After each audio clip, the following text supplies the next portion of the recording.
5-6 years 5-6 ವರ್ಷ ಆಯ್ತಾ 5-6 years வந்து 2 மீல்ஸுக்கு வந்துட்டோம். ஸோ அப்போலேருந்து ஹோல் ஃபேமிலி யூஸ்வலா நாங்க வளர்க்கறது தான் நாங்க சாப்பிடுறோம். ரைஸ் ஒரு கொஞ்சம் வரும் எங்க இன்னொரு சின்ன லேண்ட்ல இருந்து. சாகர்ல ஒரு சின்ன ஃபார்ம் அது ஜீரா சம்பா வரும். அந்த ரைஸ் இல்ல ராகி யூஸ்வலா அதான் சாப்பிடுறோம். நான் பிரியாணி நிறைய சமைக்கிறதுனால ஜீரா சம்பா வளர்க்கலாம்னு சொல்லி ஆரம்பிச்சது. பிடிக்கும் வரவங்க பசங்களுக்கு அப்போ பிடிக்கும், இப்போ போர் ஆயிடுச்சு அவங்களுக்கு.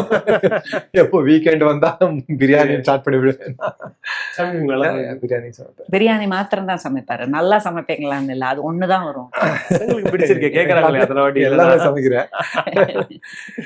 என்னோட பிரேக்ஃபாஸ்ட் நானே ப்ரிப்பேர் பண்ணி இப்போ எல்லாம் ஃபுல்லா பிஸி இல்லை. அவளும் வந்து சோஷியல் சர்வீஸுக்கு டொனேட் பண்ணாங்க. ஏன்னா ரொம்ப ஆசை சமைச்சு கொடுப்பாரு உங்களுக்கு பிரியாணி தவிர. பிரியாணி தவிர நான் சாப்பிடுறதே ஆம்லெட் காலையில அவ்வளவுதான். அவ்வளவு ஆம்லெட் மட்டும்தான்.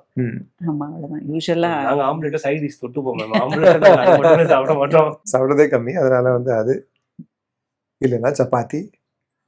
ரெகுலரா இங்க இருக்கிற நம்ம சாப்பிட்றதெல்லாம் வந்து அவ்வளோ எல்லாம் எஃபர்ட் எல்லாம் எடுக்க வேண்டியது இல்லை.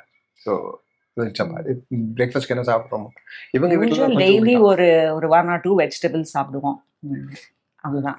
அதுதான் மேண்டேட்ரி.